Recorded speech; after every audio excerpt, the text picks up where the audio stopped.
aabka ugu fudud ee aad isaga dhalid garayn karto ama aad meesha uga saari karto page-ka dheeraadka ah ee kuu soo baxa Microsoft Word. tusaale ahaan si aynu fahanno waxaan soo qaadanaynaa tusaale. waxaan qoranayaa tusaalahan qoraal.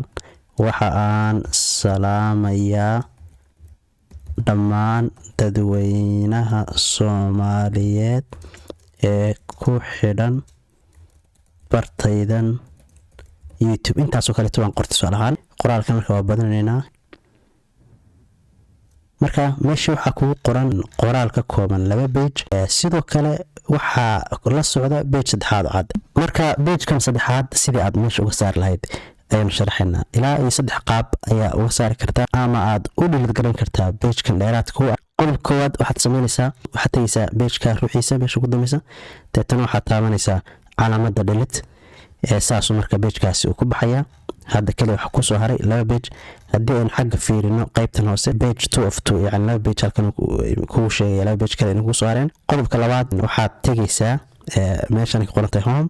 deetana waxaad dooranaysaa calaamadaas ayaa hal mar click siinaysaa. markaad click siiso waxaa muuqanaysa in qoraalkii dhan uu maaragtay calaamadda wada saaray. sidoo kale meesha cursor ku joogay ee page-ka ugu dambeeyay inuu iyadana maaragtay calaamadda uu saaray. deetana waxaad sameynaysaa delete ayaa taabanaysaa. page-kii saddexaad saasuu meesha kaga baxay oo 2 page baa yaala laakiin calaamadii baa maaragtay qoraalkii dhan haysata. marka iyadana waxaad sameynaysaa isla meesha haddii aad taabatay aad mar labaad ku celinaysaa. sidaasuu marka ay calaamadiina qoraalka kaga baxaysa. qodobka saddexaad wuxuu noqonayaa waxaad tagaysaa buttonkan ay ka qoran tahay view.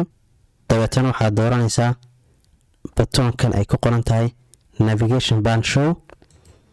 markaad doorto waxaad kasii dooranaysaa pages.